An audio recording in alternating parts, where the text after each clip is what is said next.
기도는 하나님과 우리와 소통하는 그런 교제하는 통로입니다. 그런데 이 기도에서 아주 가장 중요한 것이 믿음이 아닐까 생각합니다. 야고보서 1장 5절로 8절에 보면 이렇게 되어 있습니다.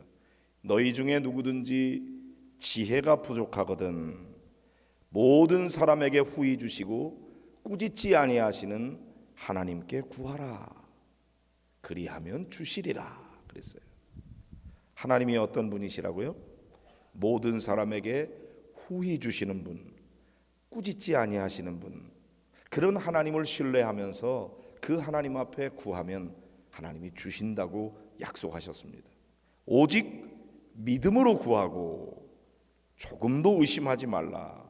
의심하는 자는 마치 바람에 밀려 요동하는 바다 물결 같으니 이런 사람은 무엇이든지 주께 얻기를 생각하지 말라. 믿음이 없이 의심하는 사람은 얻기를 생각하지 말아라.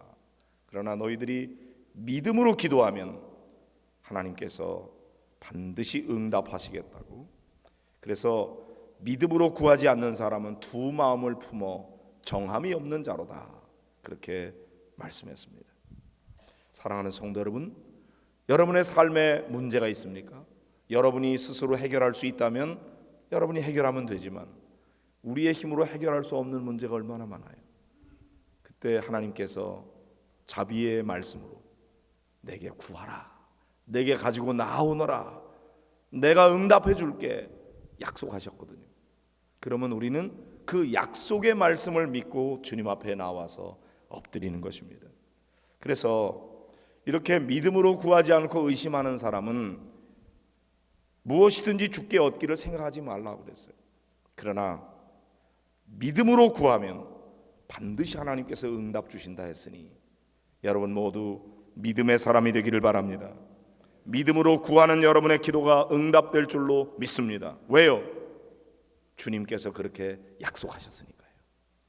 하나님은 신실하신 분이시잖아요. 하나님이 약속하셨으면 하나님은 그 약속을 지키시는 분인 것입니다. 그걸 믿는 것이 믿음인 것입니다. 여러분, 믿음이 뭐예요? 믿음은 하나님께서 자신의 말씀으로 약속하신 것들이 사실이고 또 하나님께서 그 말씀을 통해서 약속하신 것을 따라서 행하신다는 것에 대한 확신인 것이죠. 즉 확신, 하나님의 말씀에 대한 의존과 신뢰가 믿음인 것입니다. 우리는 그렇게 생각해요. 나는 말씀에 대해서 들었지만 그렇게 하나님이 나와 함께 하신다고 내 기도를 들으신다고 약속하신 말씀이 믿어지지 않아요. 나 그런 느낌이 없어요. 그런 얘기를 할 때가 있어요. 그러나 여러분, 믿음은 느낌과 상관이 있는 것이 아니고 하나님의 말씀과 관계가 있습니다. 자신의 느낌이 아니라 하나님의 기록된 말씀을 의지할 때 그것이 믿음인 것입니다. 많은 사람들은 자신들에게 가능성이 있어 보이는 것들에 대해서만 믿으려고 합니다. 내가 볼 때 그거 가능해. 그러면 믿으려고. 그런데 그거 내가 볼 때는 안 될 것 같은데 그러면 안 믿으려고 그래요. 우리의 경험과 우리의 상식과 우리의 느낌 가지고 자꾸 나옵니다. 그러나 믿음이라고 하는 것은 오히려 가능성이 중단되고 시각과 감각이 실패한 곳에서부터 믿음이 시작되는 것입니다. 수많은 하나님의 자녀들은 낙심하고 자신의 믿음 없음으로 말미암아 슬퍼합니다. 나도 그런 믿음 갖기를 원하는데 내겐 그런 믿음이 없어요. 내게는 어떤 인상도 느낌도 없다고 그렇게 한탄합니다. 그러나 믿음에 관해서는 우리의 느낌과 인상 그리고 가능성들이 고려되지 말아야 합니다. 믿음에 대해서 가장 중요한 고려사항은 뭔가? 그것은 하나님께서 그것을 그의 말씀으로 말씀하셨는가 하는 것입니다. 하나님이 그렇게 말씀하셨으면 그렇게 될 줄로 믿는 것입니다. 하나님의 말씀만이 우리가 의존해야 할 것입니다. 여러분은 하나님이 말씀하신 것을 신뢰하고 있습니까? 여러분이 원하는 것이 하나님께서 그의 말씀으로 약속하신 것들과 부합하는지 아닌지 여러분이 잘 질문하고 있습니까? 그냥 무조건 내가 원하는 것을 구하기만 하고 있습니까? 아니면 그것은 하나님께서 말씀으로 약속하신 것과 부합되는 것인지, 여러분이 구한 것이 응답되리라는 것은 여러분이 하나님을 신뢰하는 만큼만 확실한 것입니다. 그러므로 하나님이 약속하신 말씀이면 그걸 신뢰하고, 그리고 그걸 붙들고 하나님 앞에 그것을 구하시기를 바랍니다. 자, 그러면 이 믿음이라고 하는 것은 성장할 수 있는 것입니까? 물론입니다. 하나님은 하나님의 자녀들이 믿음이 자라기를 원하시고 또 믿음을 성장시켜 주시기를 기뻐하십니다. 어떻게 우리가 믿음이 자라날 수 있을까요? 믿음으로 구하면 하나님 응답 주신다 그랬는데 믿음이 없거든요. 믿음이 자라나야 되겠는데, 믿음이 자라날 수 있느냐? 자라날 수 있다. 그럼 어떻게 자라나느냐? 우리는 삶의 여러 가지 고난과 역경, 슬픔과 실패 등으로 낙심하고 좌절하지만 하나님은 오히려 이런 모든 고난과 슬픔, 실패, 이런 것들을 통해서 우리의 믿음이 더 성장시키기를 원하십니다. 마치 어린아이가 많은 실패를 통해서 조금씩 성장하는 것처럼 우리의 믿음도 고난과 슬픔과 눈물을 통해서 오히려 조금씩 성장합니다. 어린아이가 한순간에 성인이 되지 않는 것처럼 우리의 믿음도 한순간에 강해지는 것은 아닙니다. 우리의 믿음은 약하고 연약한 상태로 시작하지만, 그러나 그 믿음의 사용을 통해서, 믿음을 시행함을 통해서 하나님은 우리의 믿음을 발전시켜 가는 것입니다. 그래서 우리는 승리를 목전에 두고 시련을 피하거나 인내의 연습을 게을리하는 대신에 우리의 믿음의 성장을 위한 수단으로 시련, 어려움, 장애물, 슬픔 등을 극복해 가야 합니다. 시련을 통해서 우리의 믿음이 오히려 실행이 되어야 돼요. 어려움과 고난 속에서 좌절하고 절망하는 것이 아니라 하나님께서 약속하신 그 말씀을 내가 신뢰하면서 믿음을 실행하는 것입니다. 그럴 때 더욱더 믿음이 자라나게 되는 것입니다. 우리는 먼저 하나님이 진실로 우리를 사랑하시는 분이라는 사실을 믿어야 합니다. 어떤 때요? 하나님의 그런 사랑이 느껴지지 않을 때, 내 삶의 문제는 너무나 크고 문제는 해결되지 않고 하나님은 멀리 계신 것 같이 느껴지는 그 시간에도, 그때에도 우리는 어떻게 믿음을 사용해야 됩니까? 하나님의 말씀이 내가 너를 사랑한다, 내가 너와 함께 있다, 내가 너를 떠나지 않을 것이다, 나는 언제나 내 곁에 있을 거야, 이렇게 말씀하신 그 말씀을 붙잡는 것입니다. 그리고 그 말씀을 의지하는 것입니다. 그 하나님이 우리에게 주시는 것은 고난과 슬픔이라고 할지라도 우리를 위해서 주시는 것인 줄로 믿고 받아들여야 합니다. 고난과 실패를 당할 때 당장에 그것을 나를 위해서 주시는 것이라고 받아들이기가 힘들어요. 하나님이 어떻게 나에게 이럴 수가 있습니까? 하나님이 왜 나만 사랑하지 않습니까? 그리고 하나님 앞에 원망과 불평하기가 쉬워요. 그러나 우리는 어떠한 상황 속에서도 하나님을 믿고 신뢰해야 합니다. 왜요? 하나님께서 우리에게 끝없이 그렇게 약속하고 말씀하고 계시거든요. 시편 9편 10절에 9절 10절에 보면은 여호와는 압제를 당하는 자의 요새이시요 환난 때의 요새이시로다. 여호와여 주의 이름을 아는 자는 주를 의지하리니 이는 주를 찾는 자들을 버리지 아니하심이니이다. 그렇게 노래하고 있습니다. 주님을 의지하는 자에게 우리 주님께서는 결코 버리지 않겠다고 그렇게 말씀하신 것을 붙들고 있는 것이죠.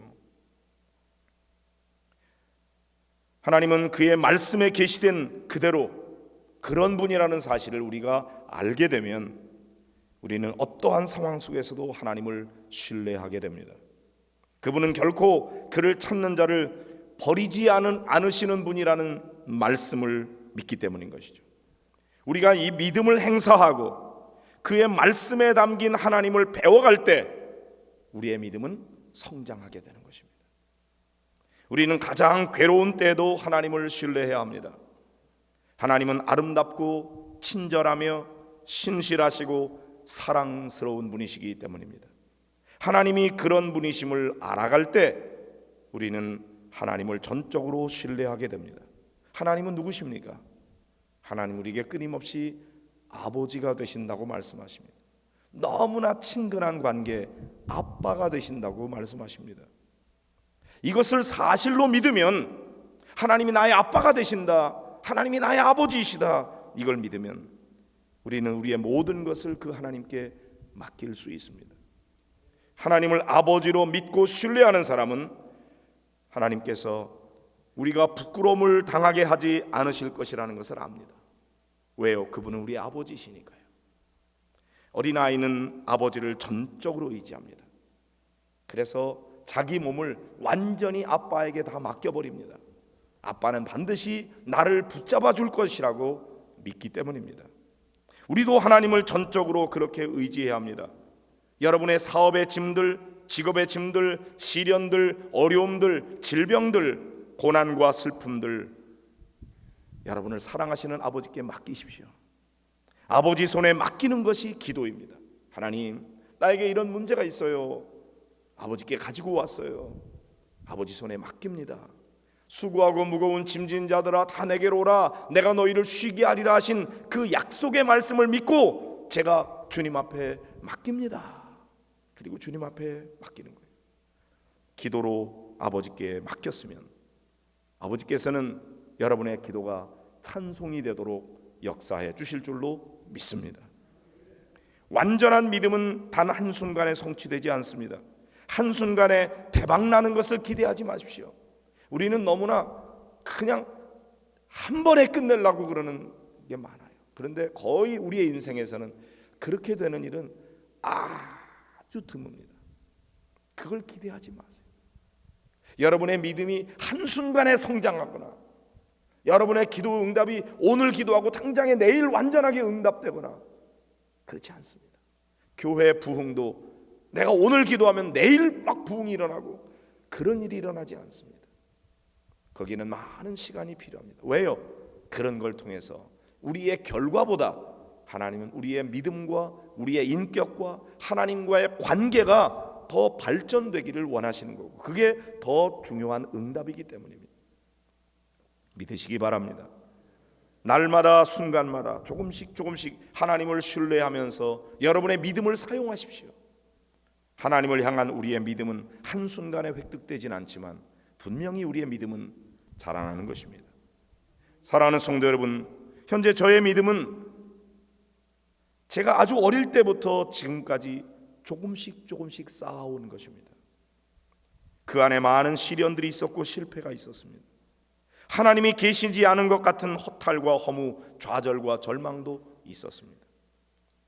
그러나 저는 계속해서 하나님의 말씀을 신뢰하고 의지하려고 했습니다. 그때 저의 믿음은 조금씩 성장했습니다. 아직도 부족하지만 요만한 믿음은 하나님께서 주신 선물입니다. 여러분도 여러분의 영혼을 하나님의 말씀 안에 머물게 하십시오. 여러분이 그 좌절의 순간에도 믿음을 행사할 때 여러분의 믿음이 성장하게 되는 것입니다. 오늘 이 새벽에 나오신 것도 여러분의 믿음이 성장하는 하나의 과정인 것입니다. 목사와 같은 특별한 사람에게만 그런 믿음을 준다고 착각하지 마십시오. 제가 소유한 믿음은 모든 하나님의 자녀들이 소유한 믿음과 동일한 믿음입니다. 그 믿음은 과거 베드로가 소유했고 바울이 소유했습니다. 정도의 차이는 있을 수 있지만 여러분도 모두가 다 동일한 믿음을 소유할 수 있습니다. 아니, 저보다 더 큰 믿음을 소유한 분들이 많이 계십니다. 아무것도 보이지 않을 때, 아무런 희망이 보이지 않을 때, 그때 약속의 말씀을 붙들고 여러분의 믿음을 행사하십시오. 하나님의 말씀이 이렇게 말씀하셨으니 그렇게 될 줄로 믿습니다. 나는 이 말씀을 붙들고 아버지 앞에 나아가 기도합니다. 그때 하나님은 여러분의 믿음을 통해서 역사하십니다. 오늘 본문에 뭐라고 그랬어요? 믿음은 바라는 것들의 실상이에요. 바라는 것은 아직 이루어지지 않은 것입니다. 그러나 믿음은 그 바라는 것이 지금 이루어지지 않았어도 이루어진 그 실상을 지금 붙들고 있는 것입니다. 그런 줄로 믿는 것입니다. 보이지 않는 것들의 증거라 그랬습니다. 지금은 아무것도 보이지 않지만 믿음은 그 증거를 지금 이미 가지고 있는 것입니다. 하나님의 말씀으로 이 세상이 지어졌다는 것을 우리가 어떻게 합니까? 믿음으로. 어떻게 그걸 믿을 수 있습니까? 하나님의 말씀이 그렇게 말씀하고 있으니까. 보이는 것은 나타난 것으로 말미암아 된 것이 아닙니다. 보이는 그것은 그 배후에 역사하시는 하나님의 손길이 있기 때문에 되어진 것입니다. 이런 믿음은 하나님께서 우리에게 부어주시는 은혜입니다. 그러므로 성도 여러분, 그냥 기도만 하지 마시고 말씀과 함께 기도하십시오. 하나님의 말씀을 붙드십시오. 하나님의 말씀을 신뢰하십시오. 처음에는 이 말씀을 5%밖에 신뢰하지 못할 수 있습니다. 그러나 그 다음에는 10%를 신뢰하게 되고, 다음에는 30%, 그 다음에는 50%, 점점 늘어나서 여러분의 신뢰가 100% 신뢰할 수 있게 되도록 하나님께서 여러분 가운데 믿음을 부어주실 줄로 믿습니다. 사실 내가 믿는 것 같지만 하나님께서 우리에게 은혜로 믿음을 주셔서 믿어져야 믿는 것입니다. 그런데 그 믿음은 말씀을 신뢰하면서 주님의 앞에 엎드려 기도할 때 그 믿음이 자라나게 되는 것입니다. 하나님은 그 믿음으로 구하는 자에게 응답해 주십니다. 우리의 간구가 하나님의 말씀에 약속된 것들과 일치하는지 살피면서 기도하시고, 하나님의 말씀에 일치하지 않는 것이면 과감하게 버리시고, 하나님의 말씀에 일치한다고 믿으면 그거를 붙드십시오. 그리고 하나님 앞에 엎드려서 간구하시고 맡기십시오. 하나님은 결코 우리를 실망시키지 않으십니다. 하나님은 오늘도 살아계시고 우리를 너무너무 사랑하십니다. 그렇게 신실하신 하나님을 경험하는 성도들이 되시기를 바랍니다. 여러분들에게 하나님의 가장 부요하고 고귀한 축복들이 이제 지금부터 예수 그리스도를 통하여 하나님을 신뢰하는 여러분 위에 머물게 되기를 축복합니다. 여러분의 믿음이 점점 더 강해지기를 바랍니다. 주님께서 우리에게 주신 이 약속의 말씀들을 더욱 굳게 붙들고 기도할 때 하나님은 반드시 더 좋은 것으로 풍족하게 응답해 주시는 좋으신 아버지십니다. 할렐루야. 지금까지 기도했는데 응답이 없었습니까? 하나님께서 지금 응답을 준비하고 계시고 가장 적절한 때에 응답해 주실 줄로 믿으시기 바랍니다. 어떻게 믿을 수 있습니까? 말씀에 그렇게 약속하고 있기 때문입니다.